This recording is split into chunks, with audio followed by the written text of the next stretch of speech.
आज से सैकड़ों वर्ष पहले बुंदेलखंड की जो गरिमा थी, जो ग्लोरी थी, वो पूरे भारत में विख्यात थी। जो हमारी बेरोजगारी, इसको दूर किया जाए। अब बात उस योजना बनाने की है। सबसे प्राचीन मंदिर अगर हम ले पूरे विश्व का, तो वो है ललितपुर जिले में, देवगढ़ में है। जैसे आज जयपुर है, वैसे किसी ज़माने में हमारा बुंदेलखंड था, जहाँ मूर्तियाँ बनती थी और बाहर जाती थी। हमारे साथ एस.के. दुबे जी हैं, पुरातत्व विभाग से लगभग 25 वर्षों का अनुभव ये रखते हैं और एक कहीं ना कहीं अपने आप में एक पूरा खुद ही इतिहास की किताब है।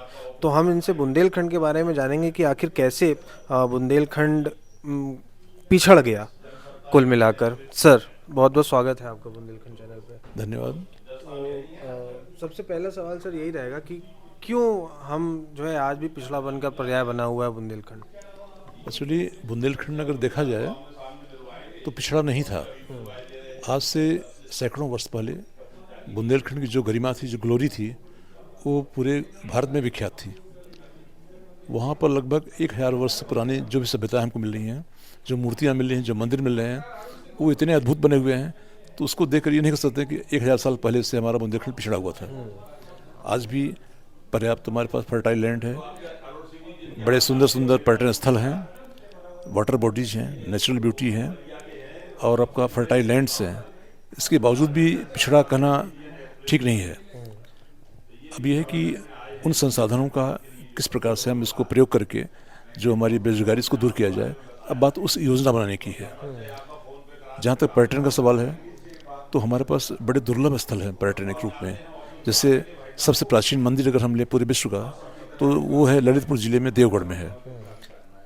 विशाल मूर्तियों को लें तो दूधई में करीब 25 फीट ऊंची नरसिंह भगवान की मूर्ति है। उसके बाद चट्टानों को काट कर मूर्ति बनाई गई हैं। महोबा में गुखार पहाड़ में शिव तांडव बनाई गई हैं, बड़ी चंद्रिका बनाई गई हैं और बड़े बड़े मंदिर, रहेलिया मंदिर, सूर्य मंदिर, खकरा मठ और तमाम मंदिर जो है वो आज से 1000 वर्ष पहले उन्नत वास्तुकला का नमूना था। आज उनको देखने के लिए तमाम देश विदेश से लोग आते हैं और मूर्तियों का हमारे यहाँ भंडार था। शिल्पकला का बहुत बड़ा केंद्र था ये। यहाँ से ऐसी मान्यता है कि मूर्तियाँ बन के बाहर जाती थी। जैसे आज जयपुर है, वैसे किसी ज़माने में हमारा बुंदेलखंड था, जहाँ मूर्तियाँ बनती थीं और बाहर जाती थीं। इसका एग्जाम्पल है, आप देवगढ़ के क्षेत्र में जाइए, आज भी वहाँ आपको सैकड़ों की तादाद में मंदिर मिलेंगे और सबसे बढ़िया बढ़िया तीर्थ हमारे बुंदेलखंड में थे। वो सब बेतवा नदी की घाटी में, जंगलों में विद्यमान थे। आज भी उनके अवशेष यहाँ पड़े हैं। तो बुंदेलखंड आज से लगभग सैकड़ों वर्ष पहले बहुत ही सुसंस्कृत था, बहुत ही कल्चर था और यहाँ के लोग बहुत ही कलाकार थे, शिल्पकार थे, अद्भुत बिल्डिंग बनाते थे और इतना फर्टाइल लैंड था हमारा बुंदेलखंड कि उसके लिए लड़ाई पृथ्वीराज चौहान ने आक्रमण किया। बुंदेलखंड को कब्जा करने के लिए लड़ाई किया। चंदेल राजा परमाल थे, उनसे युद्ध हुआ। ललितपुर के पास में मदनपुर है, वहाँ पर दोनों में बहुत भीषण संग्राम हुआ था और थोड़े दिन के लिए परमृत देव की पराजय हुई थी, परमाल राजा की। लेकिन बाद पराजित हुए थे, लेकिन बाद में उन्होंने फिर अपना राज्य जल्दी ही वापस कर लिया था। अभी अगर मैं अभी वर्तमान की बात करूं, तो वर्तमान में आप कैसे देखते हैं बुंदेलखंड कहाँ पे आप खड़ा हुआ है अपने पर्यटन को लेकर देखें, और भविष्य आप किस तरीके से देखते हैं कि कैसे इसमें सुधार आ सकता है।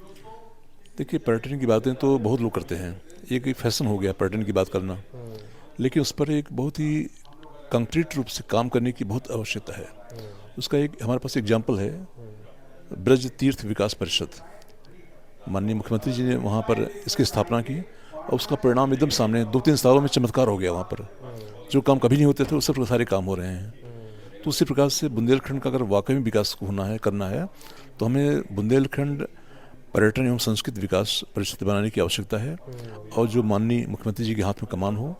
और एक यहाँ पर कमिश्नर साहब रिटायर हुए हैं, डॉक्टर अजय शंकर पांडे, उन्होंने पर्यटन और के क्षेत्र में भी और संस्कृत क्षेत्र में जो अभूतपूर्व काम किया, ऐसा आज तक अभूतपूर्व काम किसी ने किया।